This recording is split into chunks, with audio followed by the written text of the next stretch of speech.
ئێرە فڕۆکەخانەی ئەربەتە لێرەدا ئەو خەونە هاتووەتە دی کە ساڵانێک بوو هاوڵاتیانی هەرێمی کوردستان هەیان بوو تا ببن بە فڕۆکەوان یاخود لە بواری فڕۆکەوانیدا کار بکەن.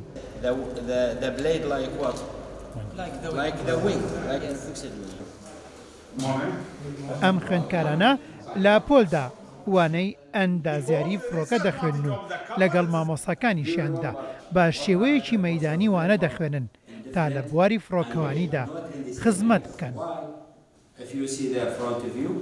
هیچ شوێنێ نەبووە لە سلێمانی لە کوردستان کە بتوانین ئەو حەز و ئارزوی خۆمان تیا جێبەجێ بکەین.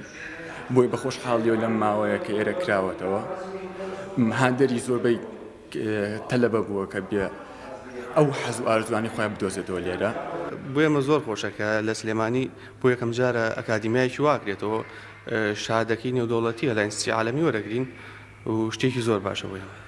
وەکو کوردواریڵە فەقیرین لە تەیرانە بەڵامی تر ئینشاڵڵا ئێمە نەواتێکە و ئینشاڵڵا پێشەکاتەوەمانە پارچە بە پارچەلەکە ئیشەکەی چییە چۆن لە بە ستاندەرێکی عالەمی بە نەزەری ئەی خوێنە ئێمە بە عەمەلی هەموو پارچەکانی بۆ داهێنین بە تاریخی تەدریبی و لە ئاسمانە 200 سەعادەی فڕێن اینجا ئیجازەکەینەوە ئیجازەکەشی کەینە ئیجازەی ئیکاوە لانسیکاوە کە لە 162 دەوڵەتی ئەوروپی و عالەمی ئەخوات و معتەرەفە بەس دڵخۆیەوانە ئێمە ئەوەی پێتاواکەین مەچینەکە پێتاواکەین دەورەکە پێتاواکەین اینجا خۆشمانی نێری بۆ دەورات پێڵین دەورێکی ئەوە هەیە لە بەقا دەورێکی ئەوە خۆمان تەبەنیانەکەین ئەیان بین ئەو شتێکە لێرە نەبێ بەس ئەلحەمدولیلا لێرە هەموو شتێکمان کاملە وەکو ئەکادمی.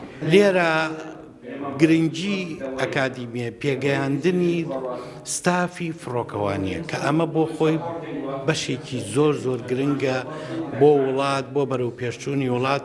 دراسە عالەمیە ئەو پرۆگرامانەی دەیخوێنین لە چوارچێوەی ڕێکخراوی فڕۆکەوانی نێودەوڵەتی شارستانیدایە. هەروەها پرۆگرامی FFA ئەمریکیە کە پشتیوانی نێودەوڵەتی هەیە. هذه معتمدة دوليا.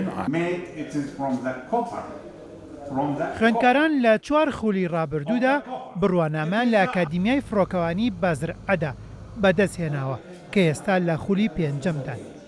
لە ماوەیەکی نزیکیشدا خولی فڕۆکەوانی دەکرێتەوە لە سلێمانی بڕوانامەی نێودەوڵەتی بۆ فڕۆکەوانی دەدرێت بەو کەسانەی دایانەوێت لەو بوارەدا خزمەت بکەن. هێمن قادر، کورد سات نیوز، سلێمانی.